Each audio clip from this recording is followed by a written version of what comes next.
Assalamualaikum warahmatullahi wabarakatuh. Alhamdulillahi rabbil alamin. Wassalatu wassalamu ala asyrafil anbiya'i wal mursalin wa ala alihi wa sahbihi ajma'in, amma ba'du. Ikhwanul muslimin rahimakumullah. Di bulan Rabiul Awal, yaitu bulan lahirnya Nabi besar Muhammad sallallahu alaihi wasallam, semoga kita mendapat rahmat dan keberkahan dari Allah Subhanahu wa taala, dan semoga mendapatkan syafaat Nabi di yaumil qiyamah. Amin ya rabbal alamin.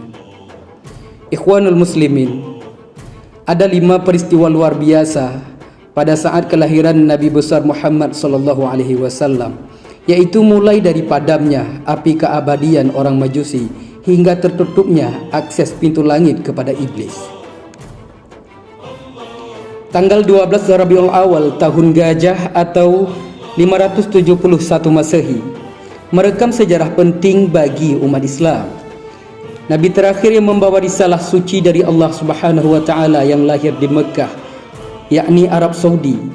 Kehadiran sosok yang oleh cendekiawan barat, yaitu Michael Hart, diposisikan sebagai orang paling berpengaruh nomor 1 di dunia, menjadi titik balik bagi moral bangsa Arab dan manusia secara keseluruhan. Kelahiran bayi yang kelak akan dilantik menjadi Nabi yang agung dibarengi dengan sejumlah keistimewaan dan peristiwa yang menakjubkan. Berikut ini adalah beberapa peristiwa yang sangat menakjubkan di saat lahirnya Nabi besar Muhammad sallallahu alaihi wasallam. Peristiwa yang pertama, yaitu padamnya api sesembahan orang Majusi. Agama Majusi merupakan salah satu aliran teologis yang sudah ada jauh sebelum kedatangan agama Islam. Pengikut agama Majusi ini dikenal sangat menyakralkan salah satu unsur alam, yaitu api. Bagi mereka umat Majusi, api adalah kekuatan yang bisa memberi perlindungan dari segala macam bahaya serta mampu menganugerahi kesejahteraan bagi umat manusia. Sebab itu, mereka meyakini api sebagai Tuhan yang harus disembah. Konon, mereka punya api yang tidak pernah padam selama ribuan tahun. Hanya api ini padam saat Nabi Muhammad SAW lahir. Di dalam suatu riwayat Imam Al-Baihaqi disebutkan, pada malam kelahiran Nabi Muhammad SAW, balkon istana Kisra runtuh, 14 gereja runtuh, api sesembahan Majusi di Persia padam yang sebelumnya menyala selama 1000 tahun, dan gereja Bahira amblas ke tanah. Menurut Imam Az-Zurqani, selain diriwayatkan Imam Al-Baihaqi, hadis ini juga diriwayatkan oleh Abu Nuaim Al-Kharaiti, Ibnu Asakir, dan Ibnu Jarir At-Tabari, yang semua sanadnya sampai kepada Hani Al-Makhzumi.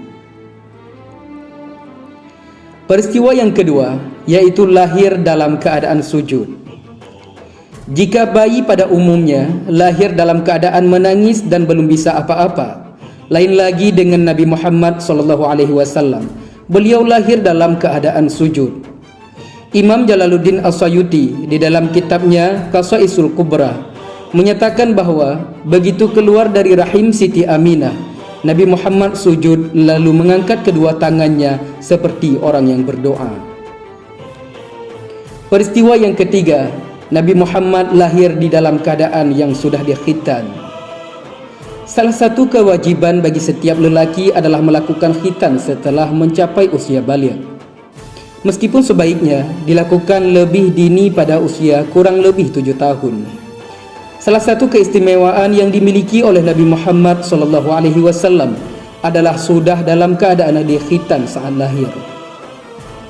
Menurut Syekh Sulaiman Al-Bujairimi, selain Nabi Muhammad ada 14 Nabi yang lain yang lahir sudah dalam keadaan yang dikhitan, yaitu Nabi Adam, Nabi Syis, Nabi Nuh, Nabi Hud, Nabi Saleh, Nabi Lut, Nabi Syuaib, Nabi Yusuf, Nabi Muhammad, Nabi Sulaiman, Nabi Zakaria, Nabi Yahya, Nabi Isa, dan Nabi Hanzalah bin Safwah.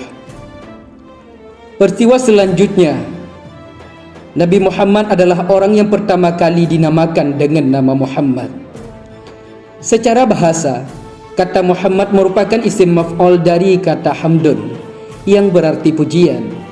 Artinya, nama ini merupakan salah satu kosakata bahasa Arab yang sudah semestinya tidak begitu asing di kalangan masyarakat Makkah pada saat itu. Anehnya, nama itu tidak pernah terbesit di dalam pikiran orang Arab untuk dijadikan nama bagi anak-anak mereka. Nama ini pertama kali dipakai oleh Nabi Muhammad SAW. Imam Ibnu Qutaibah menegaskan, salah satu irhas atau peristiwa luar biasa yang menjadi pertanda akan dilahirkannya Nabi Muhammad adalah belum ada satu orang pun yang menggunakan nama Muhammad.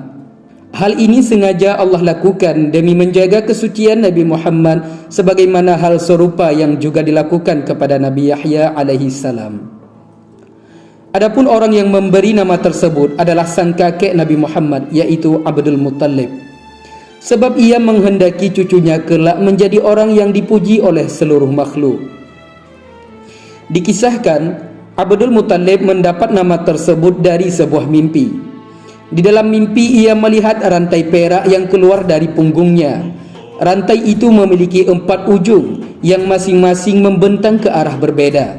Satu berada ke langit, satu berada di bumi, satu berada di arah barat, dan satu lagi berada di arah timur. Kemudian, rantai itu berubah menjadi pohon yang semua daunnya memancarkan cahaya. Seluruh manusia bergelantungan pada pohon tersebut. Setelah ditafsirkan, ternyata mimpi itu mengisyaratkan bahwa kelak ia akan mempunyai keturunan yang akan diikuti oleh manusia dari barat sampai timur, dan mendapat pujian dari penduduk langit dan penduduk bumi. Sejak saat itu pula, ia bertekad jika keturunan itu sudah lahir akan dinamai dengan nama Muhammad, yang artinya orang yang banyak mendapat pujian. Peristiwa yang selanjutnya, tertutupnya akses langit bagi iblis. Sebelum Nabi Muhammad lahir, konon iblis bisa mencuri mendengar perbincangan malaikat soal surat takdir di langit ketujuh. Kemudian iblis akan menyampaikan informasi rahasia itu kepada para dukun sehingga mereka bisa mengetahui hal-hal gaib. Meski begitu, informasi yang dibawa jin seringnya sengaja dipelintir. Begitu Nabi Muhammad SAW lahir, akses ke langit itu ditutup dan iblis pun tidak bisa lagi mencuri dengar. Terkait hal ini, Imam As-Suhaili dalam Ar-Raudul menyampaikan, diriwayatkan dalam beberapa hadis yang mansur, dulu iblis bisa mencuri dengar di langit sebelum Nabi Isa diutus. Setelah Nabi Isa diutus atau dilahirkan, tertutup 3 lapis langit. Hingga Nabi Muhammad lahir, iblis tidak bisa lagi mencuri dengar sama sekali, sebab setan-setan sudah dilempari dengan bintang-bintang. Demikianlah 5 peristiwa luar biasa saat kelahiran Nabi Muhammad SAW. Wallahu a'lam bissawab. Assalamualaikum warahmatullahi wabarakatuh.